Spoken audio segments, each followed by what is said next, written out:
કરમસદ આણંદ મહાનગરપાલિકાની ચૂંટણીમાં 21 વર્ષના યુવાને જમ્પ લાવ્યું વોર્ડ નંબર 6 માં અને શું થયું જાણીશું આપણે એ નવયુવાન પાસેથી। રુદ્ર, શું થયું છે? ગતરોજ સુધી તો આપણે ઉમેદવારી નોંધાવી હતી, ગતરોજ એક વિડીયો પણ મૂક્યો, લોકોનો રિસ્પોન્સ પણ બહુ સારો હતો, પણ આજે શું બનાવ બન્યો, શું થયું છે? મનનભાઈ અને આણંદની જનતા, મેં 11 તારીખે આણંદ કરમસદ આણંદ મહાનગરપાલિકા વોર્ડ નંબર 6 માંથી મારું સ્વતંત્ર એટલે કે ઇન્ડિપેન્ડન્ટ કેન્ડિડેચર ફાઇલ કર્યું હતું। મારી જોડે 20 ટેકેદારો હતા। જ્યારે કોઈ પક્ષમાંથી લડતું હોય તો માત્ર 2 ટેકેદાર કા દરખાસ્તદાર જોવે। મારી જોડે 10 ટેકેદાર ને 10 દરખાસ્તદાર મારા વોર્ડમાંથી હતા। ગત રોજ ગુજરાત સરકાર દ્વારા અમુક મતયાદી જાહેર થઈ હતી કે જે મતદાર યાદી એન્ડ મુવમેન્ટ સુધી ચેન્જ થતી રહી હતી, જેના કારણે એક કન્ફ્યુઝન ક્રિએટ થયું કે જે મેં મતદાર યાદી યુઝ કરી હતી તે 8 એપ્રિલ પહેલાની હતી અને જે નવી મતદાર યાદી આવી તે 8 એપ્રિલ પછી, એટલે કે 11 તારીખે જે નોમિનેશન તમે ભરવાના હતા એના 2 થી 3 દિવસ પહેલા જ મતદાર યાદી ચેન્જ થઈ હતી। પણ જ્યારે કોઈ ચૂંટણી લડતું હોય છે તો એવું નથી હોતું કે ભાઈ 2 દિવસ પહેલા જ તે ફોર્મ ભરે। એ ફોર્મ મેં ઓલરેડી 3 થી 4 દિવસ પહેલા પ્લાન કરીને રાખ્યું હતું અને જ્યારે મેં જમા કરાયું 11 તારીખે ત્યારે દરેક આરઓ ને એઆરઓ થ્રુ એમાં પાસ થઈ ગયું હતું। પણ જ્યારે આજે ચૂંટણીની વાત આવી કે 13 તારીખે મારો જે 2 ટેકેદાર ને 1 દરખાસ્તદાર છે, એટલે કે ટોટલ 2 લોકો, એ લોકો વોર્ડ નંબર 6 ની જગ્યાએ 7 નંબરમાં તેમનો વોટ બોલાઈ રહ્યો છે। પણ જ્યારે કે મેં ફોર્મ ભર્યું ત્યારે મેં 3 વાર ચકાસણી કરી હતી અને જ્યારે ફોર્મ આપતા વખતે પણ ચકાસણી કરી હતી। બટ એની હાઉ કે આ કશેક ને કશેક કહી શકાય કે કશુંક ઇસ્યુ આવ્યો, જેના કારણે મારા 2 ટેકેદાર આમાં વોર્ડ નંબર 6 માં ના ગણાય, જ્યારે કે જૂની મતદાર યાદીમાં હતા પણ જે નવી મતદાર યાદી 2 દિવસ પહેલા ચેન્જ થઈ તેમાં નતા, તેના કારણે આજે મારું ફોર્મ રદ કરવામાં આવ્યું છે।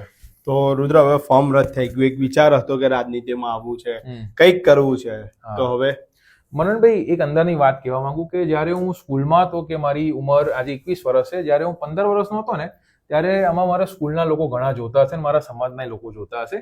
એ વખતે એ લોકોને મેં કહી રાખેલું કે ભાઈ તમે મને યાદ રાખજો, મારા શિક્ષકો ઘણા છે કે હું મોટો થઈને જરૂર દેશની સેવા કરીશ ને એક એવા હોદ્દા પર હોઈશ, એવી હોદ્દાથી સેવા કરતો હોઈશ કે તમને પ્રાઉડ થશે। એટલે કહી શકાય કે આજે કહેવાય કે આભ તૂટી પડ્યો છે એક મારી ઉપર, એવું કહી શકાય। પણ એ જેટલું દુઃખ છે એના કરતા ડબલ આનંદ છે કે ભાઈ 21 વર્ષની ઉંમરે મેં આજે આ સાહસ કર્યું। મારી ઉપર ભાજપના સૌ કોઈ લોકોએ શુભેચ્છા પાઠવી કે બેટા તું હિંમત ના હારીશ। કોંગ્રેસના ઘણા લોકોએ પણ મને ઘણો પ્રેમ આપ્યો છે કે બેટા આ પક્ષની વાત નથી, આ આપણે સમાજ સેવાની વાત છે।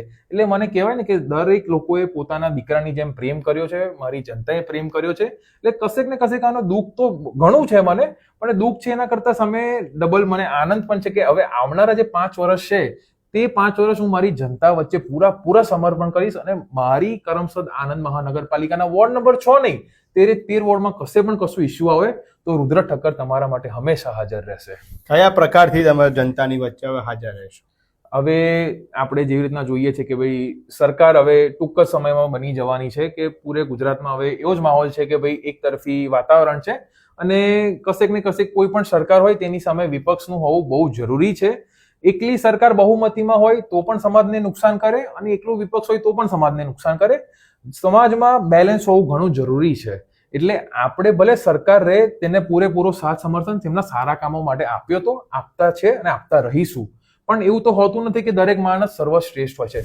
કશેક ને કશેક જ્યાં મને એવું લાગતું હોય કે મારી જનતાનું ખોટું થઈ રહ્યું છે ત્યાં ચાહે કોઈ પણ પાર્ટી હોય, ભાજપ, કોંગ્રેસ કે આપ, તેના માટે હંમેશા હું મારી જનતા વચ્ચે હાજર રહીશ। તો આપના વોર્ડ નંબર 6 ના જે વિચારો હતા, જ્યાં ખાસ કરીને ડિજિટલાઇઝેશન જે આપણે કરવું હતું, તો આ બધાને હવે તમે કેવી રીતના ઇમ્પ્લિમેન્ટ કરશો? કોઈ રજૂઆત થકી કરશો કે પછી તમે જાતે કઈ રીતના કરશો? મનનભાઈ, આજે હું ઉમેદવારી ફોર્મ રદ થયું છે, મેં એવું નથી કહ્યું કે હું સમાજની વચ્ચે રહેવાનું છોડી દઈશ। મારો મંતવ્ય ફક્ત સેવા કરવો હતો, મેં કોઈ દિવસ સત્તા સામું જોયું નથી। હું એવું નથી કહેતો ભલે આજે મારું ઉમેદવારી ફોર્મ ગમે તે રીતના રદ થયું હોય, પણ મારે જનતા માટે સેવા કરવી છે ને હું કરતો રહીશ। જે મારી અમુક જે સિસ્ટમ હતી કે ભાઈ ઓનલાઈન તમે મારો વોટ્સએપ ઓટોમેટિક નંબર છે, એમાં તમે મેસેજ કરો, હું ઉમેદવાર હોઉં, જીતું ના જીતું એ પછીની વસ્તુ છે, પણ તમારા કામના ઇસ્યુ અગર તમને એવું લાગતું હોય કે તમારી સત્તા સામે નથી વાત પહોંચી રહી તો તમે મને જણાવી શકો છો અને હું ગમે ત્યારે પણ તમારી જે આપણી ડિજિટલ સિસ્ટમ હતી કે તમારે ધક્કા ના ખાવા પડે એના માટે રુદ્ર ઠક્કર 24 કલાક 7 દિવસ તમારા માટે હાજર છે।